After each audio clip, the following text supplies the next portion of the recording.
We're now going to have a cheery session looking at Brexit. Everything you wanted to know is going to be answered. We wanted to have a neutral moderator. We didn't want any Remainers or Ramonas or Brexiteers, so we're delighted to have Ford von Weise from Citi Private Bank, who's calling his panel up onto the stage. Alan Cunningham, Mark Bisset, and Jeremy Robinson. And just because there are three lawyers on the stage, they're not billing for this session, just to... And if they did, they would charge you, Alistair. Yeah. So we've assembled a panel of world-class experts on Brexit, and being an American, of course, I'm a world-class expert on Brexit myself. I have a vested interest in Brexit, and I know a lot about it. I also have a lot of swampland in Florida, too. We've got, here on the panel, we've got Mark Bisset from Clyde & Co., Alan Cunningham from DLA Piper, and Jeremy Robinson from Watson, Farley & Williams. And this morning, I opened my hotel room door. I opened the Times. What was the page I opened it to? It was a page about a leaked government report on how Brexit would have a negative impact on UK commerce, to the point of it could have an 8% hit on overall business commerce in the UK, which is a gargantuan hit. Obviously, the current cabinet ministers would love to have, had that remain quiet, but it was leaked. I suspect that will be a lot of press over the next coming days as to what people truly feel about that. But below that, and just as I was beginning to read an article about a little more detail on that, I turned on the TV on BBC One, and I was watching BBC's Today program. There was an article in there about, of course, ministers beginning to think there ought to be a second Brexit vote here in the UK. God, that would be a circus. It would be entertaining for us non-Brits to watch. Probably the Brits themselves would be apoplectic to understand, or to even begin to understand what was going on. So with that, all I can say is I walked over here today thinking I was just confused. What is going on? So, gents, I'm going to start right here. We're going to work our way down. What is going on? Where are we in this today? Well, the UK has last year triggered Article 50, which is its notification to leave the EU. That will end at the end of March next year, so we've got 15 months to go. They've commenced preliminary negotiations last year on Ireland, citizens' rights, and the Brexit bill, which were kind of concluded in December so that everybody could move on. And, well, the real show starts next month when they start to talk detail. And Mark, what happens next month? The key thing to sort of focus on is the fact that the withdrawal agreement basically has to be agreed by October of this year for implementation in March 2019.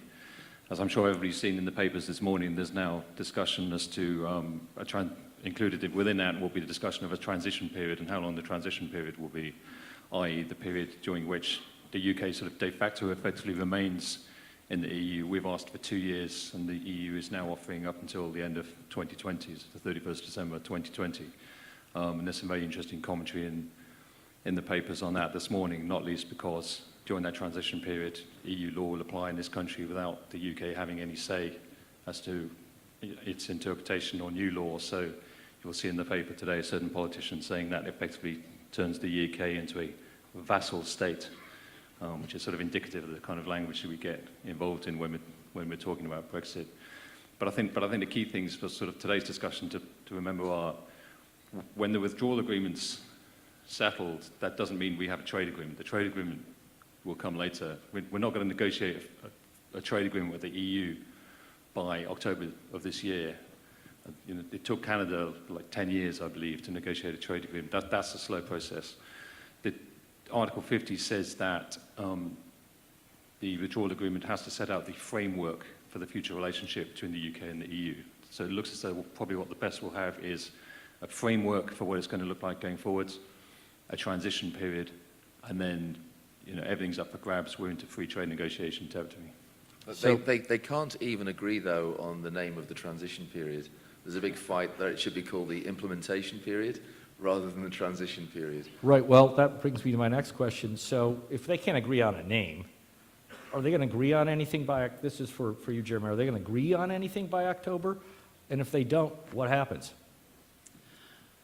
In a word, I think all you're going to get by October is something that is only a little bit more enlightening than what we got last month in December. I think the three gateway issues of, as Alan put them, finance, citizens' rights, Ireland, will be worked out in a little bit more detail. As Mark said, there will be, what Article 50 says is you have to take account of a framework for a future relationship. So there has to be some kind of framework, but there's no certainty about how much detail goes into that framework. It could simply be, well, the UK has finally decided it wants to pursue, for example, a soft Brexit, in which case certain ideas about what will be in the future trade deal will be set out. But there'll be no detail. There'll be no aviation deal at all. And then the withdrawal deal itself then has to take account.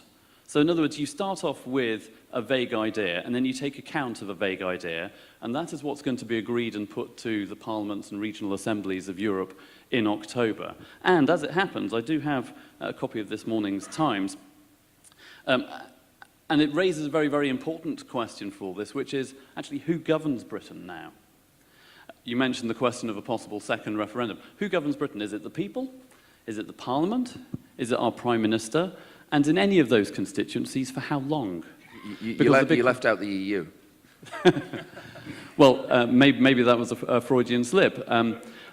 The EU will obviously have a massive determining role to play in who governs Britain, but not, perhaps not forever, and perhaps the instability of British politics is something that even the EU can't deal with effectively. So you guys are telling me it's just chaos? No, it's complicated. Yeah, well, I can't spell very well. Chaos is easier. You know, in my mind, it's the same thing. So you say it's complicated. I think we're clear. I think the UK government is currently clear on two very, very important things, at least, which is that we are going to leave the single market, and that means that we leave the single aviation market, and we are going to leave the customs union. So if the UK is at least clear on that, then we know, what we can start to scope what things might look like post-December 2020. So let me ask you this. Alan, does aviation get its own deal? You leave this. Aviation's so integral, it's the definition of a cross-border commodity. Where does this leave the aviation? Does it get a separate deal? Does it stay where it is now? What happens? And if you're a betting man. The evidence says no at the moment, so that there will be no cherry picking, there'll be no special deal. When the final agreement is agreed, so what that means is until everything is agreed, nothing is agreed, aviation will have to be covered in that somehow. How it will be covered, we don't know. Will it take 10 years like the Canadians took? Alan's mentioned a very important point, which is the EU Council's proposition that negotiating stance, that nothing is agreed until everything is agreed. So aviation, it's worth sort of reiterating, aviation will not have its own separate deal, separate from the overall free trade deal, which is unfortunate because whatever you think of the EU, one of the triumphs of the EU since the 1990s has been liberalisation of the aviation market within the European Union. That is for certain one of the achievements of the EU, and the UK has had a very significant role in that. For the benefit of passengers, for the benefit of airlines, business jets operators, etc. And it would be a tragedy, basically, if that was all unwound and we went back to some sort of protectionist system that we used to have before the 1990s. So I think if I was a betting man, and I'm not a betting man, Alan's a betting man, if we could achieve the status quo, most people would probably think that's a good result. The problem is we're probably going to have to go through a long, circuitous, tortuous path to get there. And the question is, how long will that take? If I was a betting man, I think we probably will end up with something similar to what we've got at the moment. The problem is how long it's going to take to get there and what sort of torment we have to suffer before we arrive there. And Jeremy, can you provide a comment, but also speculate on if the UK will remain in EASA? Okay, first of all, a comment on that. Mark's absolutely right. I think we'll go through a very, very long-winded and tortuous process to end up more or less where we are. But actually, we do have a picture of what the alternative might be.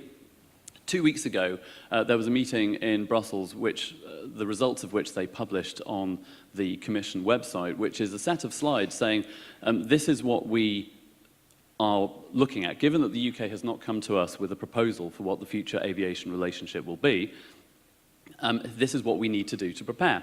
So it talks about all the points that Mark has raised about leaving the single aviation market, about the fact that if the UK's red lines are taken as given, so freeing the UK from the jurisdiction of the Court of Justice, leaving the single market and so on, the UK becomes a third country for all relevant purposes in aviation. So what happens if there is no deal? So we get to the end of March 2019, the transition or implementation period begins, negotiations run into the sand, the transition period is extended indefinitely, but at some stage there is the fabled cliff edge. What happens then? Well, the Commission's quite clear. There has to be a contingency arrangement. The contingency arrangement consists of a basic connectivity deal where the third and fourth freedoms are exchanged and maybe elements of the fifth, but very, very basic. And the consequence of that is that I think we can all be confident that the planes will still fly. The question for all of you is whether or not that gives you enough to do what you're doing today and how much you have to adapt. Now, to come to your point about EASA, the consequence of becoming a third country, so outside the EU, outside the EEA, outside EFTA, is that you cannot actually be a member of EASA. That doesn't necessarily mean that there is a long-term and sort of insoluble problem, but it does cause a whole range of headaches in relation to the capacity of the CAA in the UK to staff up and have the ability to regulate. It causes the need to negotiate a new bilateral aviation safety arrangement with the EU alongside an air transport agreement. It comes with a whole host of technical requirements, but the one thing it doesn't come with is the likelihood of any kind of bonfire of the regulations as those propounding Brexit have argued for. It would be entirely counterproductive and counterintuitive if that were the case. Wow, okay, it gets even more complicated. And Alan, let me ask you this. Does anybody have an upper hand in these discussions or negotiations? Does the UK have any leverage whatsoever? Well, let's take EASA because that's a good example. I think most people would agree that EASA has been a force for good. The UK in general, the industry and the regulator would like to remain part of EASA. But the likelihood is, if they do remain part of EASA, they will only have a sort of participant status rather than a voting right. So if you can imagine the US being part of a regulatory authority that covered the whole of North and South America, and Honduras had a vote and the US had no vote on what the regulations would be, that's potentially what it would look like. Having said that, the UK CAA provides sometimes 30%, maybe more, of the resource to EASA. It's promulgated lots and lots of the regulations and the rules. EASA without the UK would be a less powerful and less influential system. But the sheer size of the task of the UK stepping out of EASA and replicating, even though it would start from EASA because they are our regulations, just as much as they are the EU's regulations, the sheer size of the task is very, very large. So the question, your earlier question was not quite will the UK leave EASA, but what kind of influence will the UK have within EASA, and will that be enough for the UK to remain in it? So Mark, what I'm hearing right now is that potentially and fundamentally that EASA can't really exist without the expertise. It can exist, of course, but not to the extent to which it is today with its influence without the UK's expertise. Do you agree? And what are your thoughts on that? Yeah, I agree. I mean, I think EASA is probably one of the simpler ones where certainly the CAA's position, the Department of Trade position, is that the UK should remain in the EASA in some sort of capacity. That the real question, I think, from the way I see it, is what capacity that is, as Alan says. I mean, we're probably not going to be a full participating member as we are at the moment, though that would be a shame, because as Alan said, the UK participates very heavily in the EASA. The EFTA states have a participation where they sit on the governing body but don't vote. Countries like Turkey have what's called a working relationship with the EASA. So it's another one of those situations where, you know, it's a broader question of the whole UK relationship with the EU going forwards is, you know, do we basically stay in but subject to EASA rules and the Court of Justice of the European Union, or do we try and, you know, break away and have some sort of connectivity? I think personally, I think the EASA one's one of the simpler areas where, you know, we should sort of just have some sort of working relationship with the EASA at least. In terms of your earlier question about the UK's negotiating power, I mean, you know, that obviously drives at the whole question of the fact that, you know, the UK exports less to the European Union than the European Union exports to us. You know, clearly we are a major economic partner of the European Union. And in one sense, it's a shame that and almost have to apologise for the fact that you've got 3 UK lawyers sitting here, because that kind of suggests that this is a UK issue and a UK problem, and that the impact is going to be just on the UK economy. Clearly, it's an EU problem and an EU issue, and there will be an impact on the EU economy as well.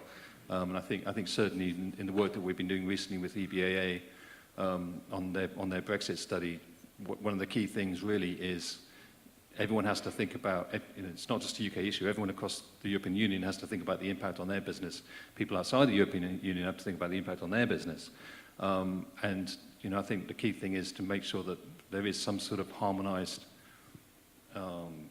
negotiating position sent up from the business jets community, from the sector to EBAA to the negotiators in Brussels, to make sure that our sector actually has a voice and is heard. Because otherwise, the way these things work, aviation, the general aviation, the commercial aviation market will dominate the discussions if we're not careful.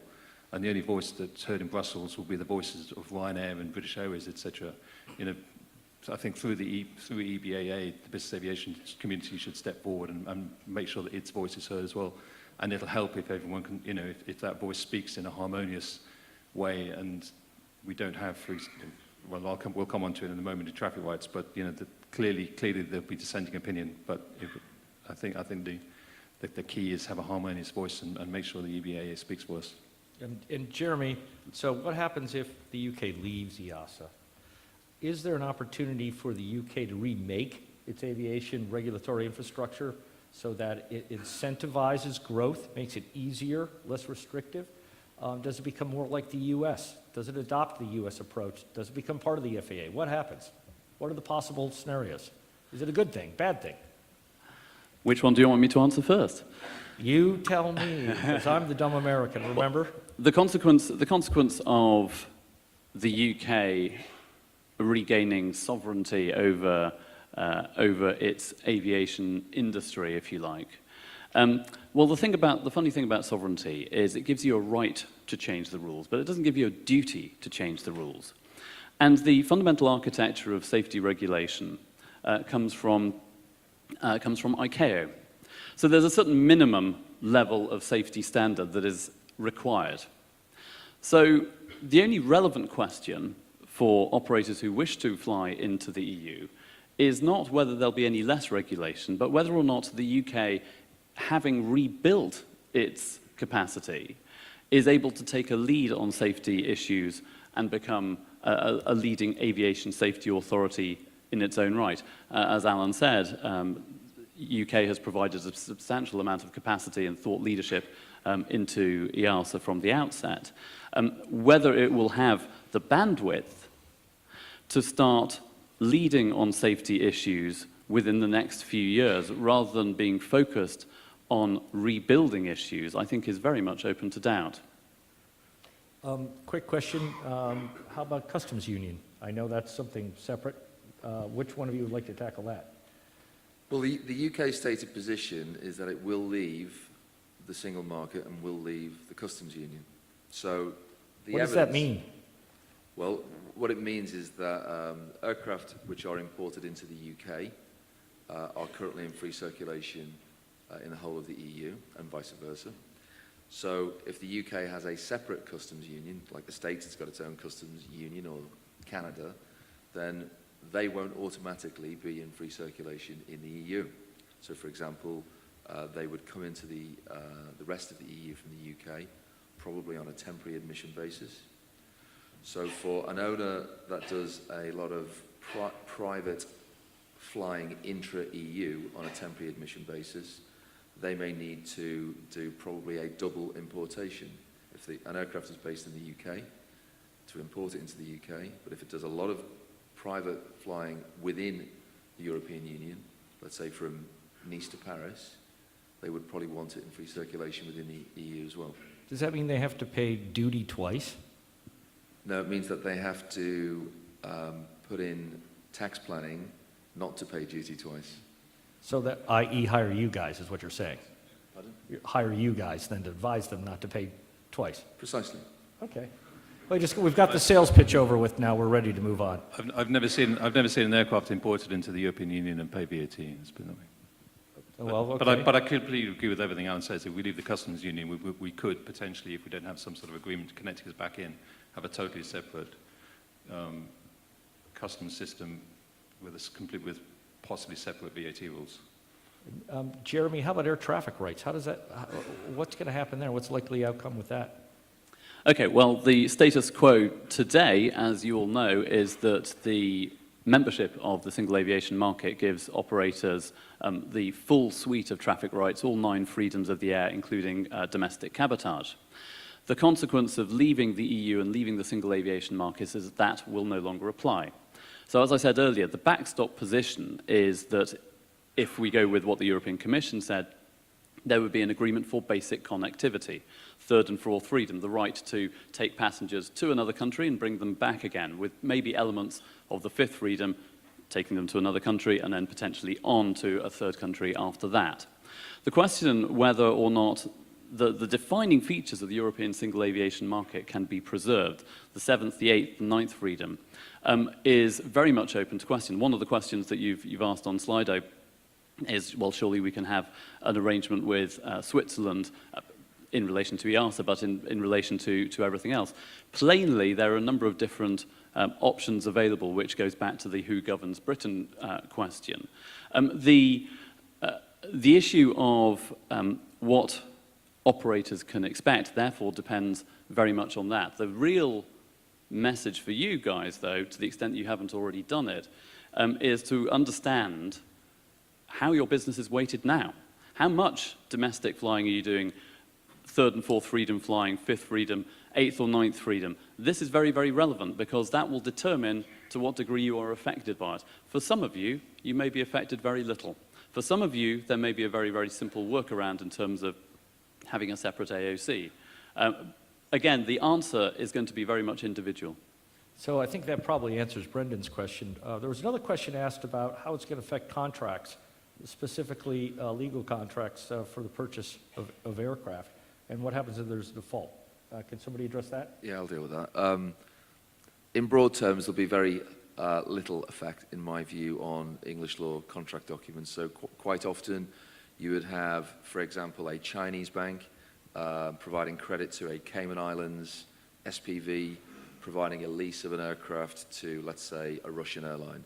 So they've got nothing to do with the EU. The choice of English law and English courts is because English law essentially enforces the bargain. It does what it says on the can. It's very creditor friendly. And second, the English courts are pretty fast. They're not corrupt, and there's a greater certainty of outcome. So there are, it's a very sort of legal question. There are very small bits and pieces about where judgments will be recognized and that kind of stuff. But in broad terms, Brexit has no effect on English law financing documents. Okay, great. Well, thank you. Let's move on to some other questions here. We've got about 10 minutes left. So let me ask you this. The first question is about Switzerland cut a deal. Why can't the UK cut the same deal? Is that what you guys were talking about earlier, or is that something different? Well, the issue with Switzerland is that the Swiss model comes as part of what's called the 7 package agreement. So Switzerland has negotiated a package with the EU that the UK is currently subject to, because obviously we're an EU member state, which deals with many different sectors, 7 sectors in total, of which aviation is one. So again, it could be done. We could have a UK EU model along the Swiss model, but it's going to be part of a generalized free trade package. And the essence of the issue with Switzerland with adopting the Swiss model, let's face it, is the main issue in the referendum was freedom of movement of workers, freedom of movement of people. And if the British people voted against anything, they probably voted against that. That's obviously debatable and not entirely clear. But the Swiss agreement allows for freedom of movement of people between Switzerland and the EU, albeit that the Swiss people voted against that in a referendum a couple of years ago. So even the status of that is slightly unclear. But I think what I'd be saying is that it's a model that could be used as part of an overall package, but because of the freedom to move to workers, people, it's slightly problematic. The other area, in terms of aviation, the Swiss model doesn't allow for ninth freedom, so pure cabotage. So a UK operator at the moment cannot fly, for example, fly between Zurich and Geneva. It doesn't have the right to do so. A Swiss operator couldn't do a flight from Farnborough to Edinburgh, and that's it doesn't give the full 9 freedoms. I think I like the first part of the question. The second part I think we'll ignore, but should UK operators prepare for a hard Brexit? Is that what should be the default approach for people in the industry, is to prepare for the worst and hope for the best? Well, I mean, to put it this way, if UK operators are thinking, or EU operators are thinking they shouldn't, then why in the commercial aviation sector has EasyJet gone and set up an AOC in Austria? Why has Ryanair applied for UK AOC and operating license? Why has Wizz applied for UK AOC and operating license? In the commercial aviation sector, airlines clearly think that this is an issue and are doing things about it to protect their traffic rights going forward. They're backstopping is what you're saying. Sorry? They're backstopping it with just some safety. Well, in the case of EasyJet, for example, it's a UK operator which is making sure that it protects its traffic rights within the European Union going forwards by becoming also an Austrian AOC holder. EasyJet's in the fortunate position, for a reason we can come on to why it can do that. For a UK-owned operator, it would be probably quite difficult to just simply set up in Austria and maintain community air carrier status post-Brexit, because it wouldn't be EU under control. But for anomalous reason, EasyJet can. But take the example of EasyJet, certainly setting itself up in Austria, continuing with its UK AOC in order to protect its traffic rights. Jeremy, do you have a follow-on comment about that? Yeah, I do. It's interesting, the 3 examples that Mark mentions, EasyJet, Ryanair and Wizz Air, are all low-cost carriers. And the low-cost carriers have blazed the trail in taking full advantage of particularly the 7th, 8th and 9th freedoms, the cabotage rights as well. So it's interesting that you're not seeing the same kind of behavior from the scheduled full-service legacy airlines, because actually they're not taking as much advantage of those cabotage rights. And therefore, this comes back to the comment I made earlier, that if should UK operators prepare for a hard Brexit? Well, obviously you have to prepare for the possibility that traffic rights will be reduced and that cabotage will no longer be possible. What you actually do about that, as I said earlier, is very much up to the structure of your business and the pattern of your flying, both today and what you think it might be in the future. It would be wrong to say, don't worry, we will finally end up in a kind of ECAA, EAA, Switzerland type arrangement, because I don't think any of us on this panel know exactly when that's going to happen. I think we all have confidence that some kind of deal will be done, but when is anybody's guess. So prepare now, but perhaps don't take any irreversible steps straight away. Alistair, can we have some other questions from the audience? And we can take some direct questions as well shortly here. We've got about... Just on this operator one, Ford. So I asked a couple of operators pretty much this question last night. And one of them said that they were going to have 2 AOCs, one in Malta, one in the UK. Both had been analysing their flight patterns, where they fly to. The issue for business aviation is that the operators don't know where they're going to fly from one month to the next. So they can't put aircraft on a different AOC with certainty of how it will be or intended to be used. With scheduled airlines flying the same routes every day, they can put their aircraft onto a particular AOC in the full knowledge that they're the routes they'll be doing, for the foreseeable future. So what you're saying is don't take the lead of commercial airlines because they're in a different situation. Business aviation needs much more flexibility, Okay. and it doesn't have it. So the second question is one that, for us lenders in the room, we have a lot of clients who register their aircraft in the Isle of Man, Guernsey, Jersey as well. What happens to those registries of convenience as part of this process? You've got, part of the Crown, but not part of the Crown, part of the EU, but not part of the EU. So where does that leave those guys? Where does it leave the lenders who've lent money on those aircraft? Who wants to take that one? Well, those flags of convenience generally don't do commercial operations, so Right. that's the big difference. So the answer to that is no, but it could be advantageous in other ways. For example, the UK, if it left EASA, could drop Part NCC, for example. Whether it would or not, and whether it should or not, is a different question, but it could do. I think it's worth emphasising that everything we've been speaking about in terms of traffic rights so far, we're really talking about the concept of the community air carrier, which is a creation of EU liberalisation and Reg 1008/2008 now. But that's in the commercial air transport sector. I think private people who do private flying, whether you're managing an aircraft on behalf of an owner or flying on behalf of a group company, that's going to be largely unaffected by Brexit. In private flying, there's not going to be such a huge impact on private flying. Okay, maybe we'll be in part NCC, maybe we won't. That'll probably be the main thing. But Isle of Man, for example, which is a private use only register, nothing.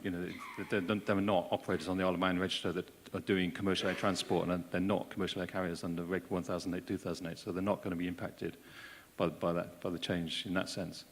Well, there was a question that was asked that popped up on the screen a few moments ago, disappeared, but if you're a company contemplating cross-border, say, 10 million euro acquisition of an aviation company, are you nuts to think about doing that right now with uncertainty out there, or is it okay to go ahead?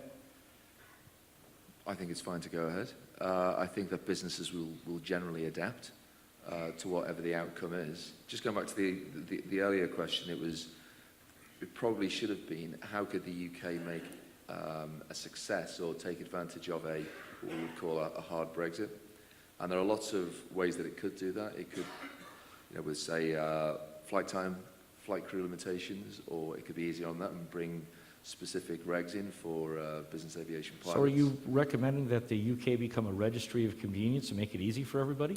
No, but I think that the UK could become very, very fast as a regulator, have fantastic service as a regulator.